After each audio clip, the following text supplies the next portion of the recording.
কিছু চেষ্টা সেটা আমরা করে যাচ্ছি। তো আমরা যে বিদ্যালয়টি পরিচালনা করে আসছি 135 জন শিক্ষার্থী রয়েছে, বিভিন্ন ধরনের প্রতিবন্ধকতা সম্পন্ন। এই ধরনের একটা প্রতিষ্ঠান চালানো অত্যন্ত ব্যয়বহুল এবং বিশাল জায়গার প্রয়োজন হয়। তো আমরা একটি ভবনে আমাদের এখানে উপস্থিত রয়েছেন জনাব মুহাজ্জল হোসেন সরকার। এই বাচ্চাদের কিছু জায়গা মানে অবস্থা মানে ক্লাস কার্যক্রম চালানোর একটু সুযোগ দিয়েছে। আমরা তাকে অনেক বিরক্ত করি, অনেক জানাই, তবুও তিনি আমাদেরকে সহযোগিতা করে আসছেন।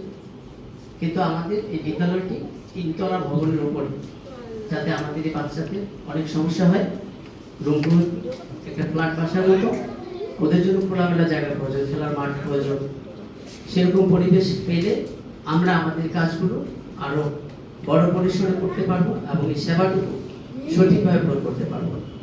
একজন বিশেষ চাহিদা সম্পন্ন শিশু বিভিন্ন রকমের সেবা দরকার হয়। সাইন ল্যাঙ্গুয়েজ, যেটা অকুপেশনাল থেরাপি, বিভিন্ন রকমের নার্সিংয়ের মাধ্যমে একটা বাচ্চাকে তার স্বাভাবিক জায়গায় ফিরে আনতে হয় এবং বিভিন্ন রকমের উপকরণের প্রয়োজন হয়। আমরা নিজস্ব ভাবে এলাকার গণ্যমান্য ব্যক্তিদের সহযোগিতায়, জেলা প্রশাসনের এবং উপজেলা প্রশাসনের সহযোগিতায় আমরা এই পর্যন্ত এগিয়ে এসেছি। আমাদের সেই 2017 সাল থেকেই আমাদের এটাই দাবি ছিল জেলা প্রশাসন মহোদয়ের নিকট, এবং বিভিন্ন জেলা প্রশাসন মহোদয় এ যাবৎকালে চেষ্টা করেছেন যে আমাদের একটি জায়গার জন্য যদি একটি জায়গাটা হয় তাহলে আমরা আমাদের এই বাচ্চাগুলোকে নার্সিং করতে পারবো। আমাদের অনেকগুলো বাচ্চা আজকে 5 বছর 7 বছর পড়াশোনা করার পরে এখন তারা বড় হয়েছে। আসলে ওরা তো সার্টিফিকেট নিয়ে এসএসসি এইচএসসি পাস করে শেষ করবে না, ওদেরকে এখন কর্মমুখী শিক্ষার প্রয়োজন হয়।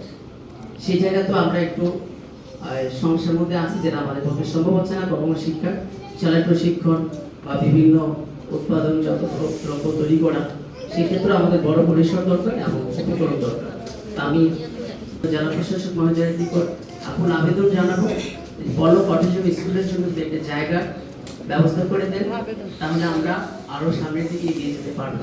আমাদের এখানে মুন্সিগঞ্জ উপজেলা, জেলার প্রত্যেকটি উপজেলা থেকে শিক্ষার্থী আসে দূর দূরান্ত থেকে, এবং একটি শিশু যার ঘরের বিশেষ চাহিদা সম্পন্ন রয়েছে সেই পরিবারই জানে কতটুকু যন্ত্রণা, কতটুকু কষ্ট তাদের ভোগ করতে হয়। তো এটা কোনো একজন ব্যক্তির পক্ষে বা একজন পরিবারের পক্ষে সম্ভব নয়। আমাদের যার যার জায়গার অবস্থান থেকে তাদের সহযোগিতা সহমর্মিতা প্রদান করতে হবে, এবং সবচেয়ে বেশি এই সহযোগিতা আমাদের বর্তমান সরকার, বাংলাদেশ সরকার চেষ্টা করে যাচ্ছেন, সহায়তা করে যাচ্ছেন। আমি আরো জোরদার চাচ্ছি সহযোগিতা করার জন্য। তো সবাইকে আন্তরিক ধন্যবাদ জানিয়ে আমি আমার বক্তব্য শেষ করছি। আসসালামু আলাইকুম।